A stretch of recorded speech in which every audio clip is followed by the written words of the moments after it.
Hey, what's up, YouTube? Little man with a big opinion here. Got your prepper update for the day. So, stimulus packet has passed the House, the Senate, and Trump has signed it. So, therefore, it is enacted. They say the earliest that people can start getting their checks is in 2 weeks, and those are going to be the people that filed their 2019 taxes already. Then it'll go to the people that, as they start filing their 2019 taxes. And then after a short while, if, they're not able to go off your 2019 taxes because you're not worried about your taxes, they'll go off your 2018. And then if you don't file taxes because of Social Security, or say you work, like you're a student and you don't make enough to breach the required yearly amount. Oh, cool. In my car, I guess he flew in when I had the window rolled down. It's a ladybug. Didn't know it was time for them to start coming out, but there's my good luck for the day. I'll take it. Or people on Social Security, back to what I was talking about, or people on Social Security, you will get checks. They said that people that don't file taxes and haven't done it in the last few years, there is a possibility that you won't receive the check. And I think they're trying to create a system that will allow them to kind of track and listen to complaints if people don't get their check. So economically speaking, we're doing all right. We had a 3-day increase in the stock market, and so at least for that, the stock market is definitely doing some rebounding as we start to get a small handle on it, financially speaking. Case-wise, New York, New Jersey, and Connecticut are exploding in cases. The last time I looked, 45% of the cases in the U.S. were in New York. I know we've breached the 100,000 mark, and it is up for debate and discussion by the president on if he wants to quarantine those 3 states and, at a federal level, make it to where there's no traveling in and out to try to slow down the spread. Our charts they're not slowing down in cases, but I believe that's partially due to the increase in the number of tests that we're doing now. So as that goes on, we should start to see a peak here shortly. Italy saw a decrease for a few days. It looked like they'd hit their peak, and then yesterday it increased quite a bit. One other thing for the New York thing. Apparently 11% of the New York Police Department has been tested positive for the coronavirus. So, that is a situation where their National Guard might have to step up if a certain number of their workforce is compromised to the point where they already can't do the little amount that they're trying to do. Prepping wise for me, my college, we have a food bank, and before this happened, you could just kind of go in, they let one person in at a time. You can go once a week and get about $20-$25 worth of food. Well, they have now switched to a drive-through type thing where they put everything in a giant paper bag. They're pre-made. Apparently the college got a pretty big donation from HEB and a couple other places to try to help feed the college students, especially the ones that had paid for a meal plan on campus and were using the dining facilities. According to the university, the contents of this bag will produce anywhere from 2 to 6 days worth of food, depending on how much you eat, how often you eat, and then like some stuff rolling over. Like one of my friends, he went and got it the other day, and so like stuff that rolled over was, you know, the peanut butter, jelly, and sandwich bread. You know, he said I could eat, you know, 3 of these a day for a whole week, and then he'd run out of the loaf. But you know, the one canned meat, you know, that's definitely going to last them 1 day. So, you know, at the local level, my university's doing that. I've heard from a few of my other Army buddies that other universities are kind of doing the same thing. And even schools they've kept their bus drivers on, and basically their lunch ladies will make a bunch of food, and then they will go the bus route of, you know, the kids that they normally have to feed or normally drive to and from school.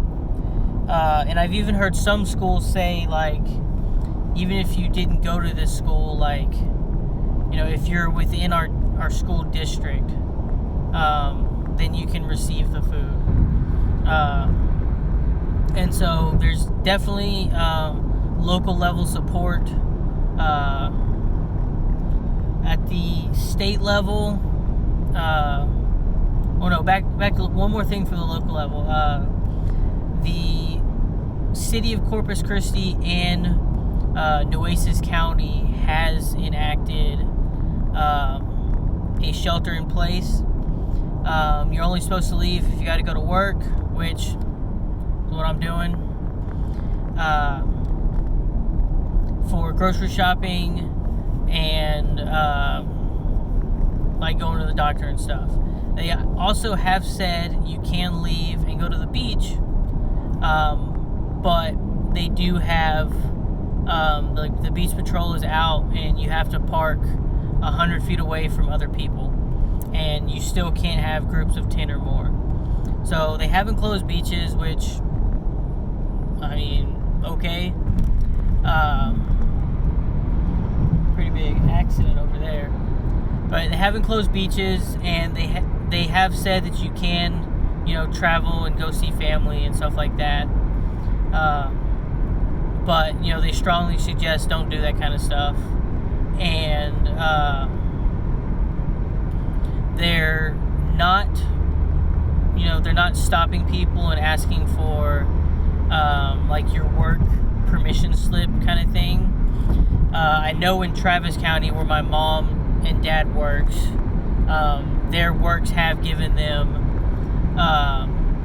you know, a piece of paper that says this is their work schedule, and they're most likely going to work. This is where they live.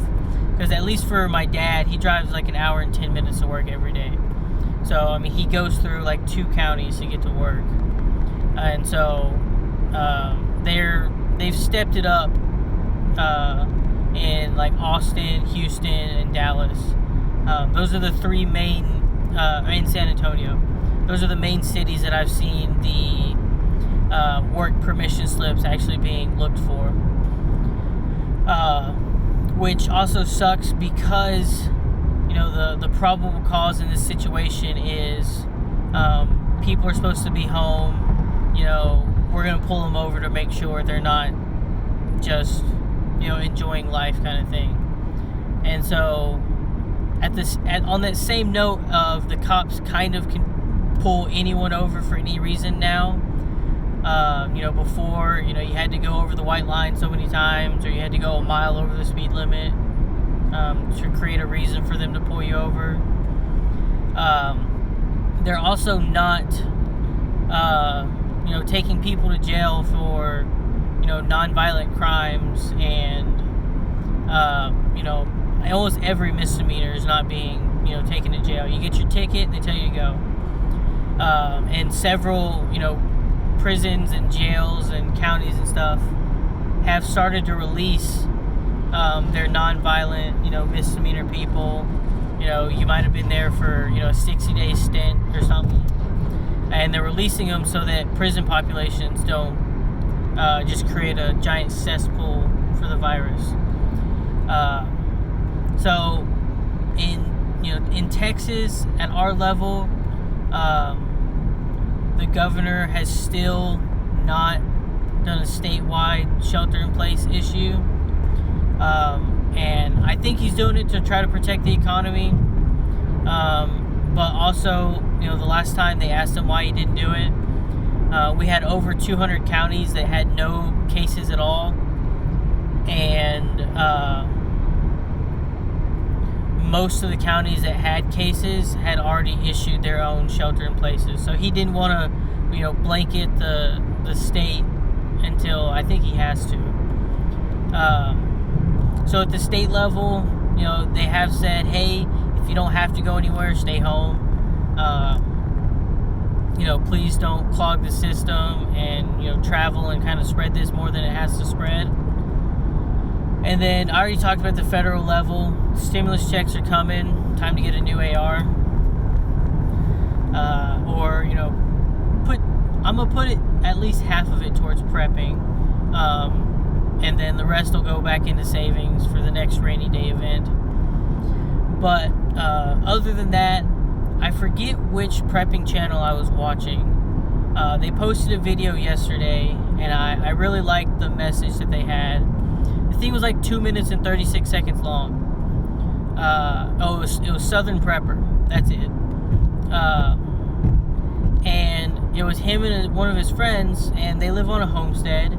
And, they're fortunate enough that about, I'd say 10 weeks ago is their first video when they said, hey, go spend a little bit of your savings, stock up on at least 2 weeks. We're just adding depth at this point. Things are going to get ugly here pretty soon. And he said, we're going to go retreat to the homestead, and we'll only leave if we absolutely have to. And I think for the last 4 weeks, they've been under like a hard lockdown. They're not leaving for any reason. And so for them, they're sitting on the homestead and they're doing stuff. And his, 2.5 minute video was essentially, why you're quarantined, or, why you're getting less work hours and stuff. Just, do something that will further enhance your quality of life. They were making mulch from poop and worms, or not mulch, compost and fertilizer from their worms and poops and stuff. And they were planting more stuff in their garden because it is planting season. So I really like the message of do something to further the quality of your life. For me, I have been volunteering at the food pantry, our like area food pantry. It services like 10 counties. And so I've been helping out there, more work hours, and then putting out videos that'll hopefully help other people prepare. So with that, I'm going to call this one at an end. If you found any of this information useful, please consider liking the video. If you like what I'm doing with the channel, please consider subscribing. And with that, I'll catch you next time, guys.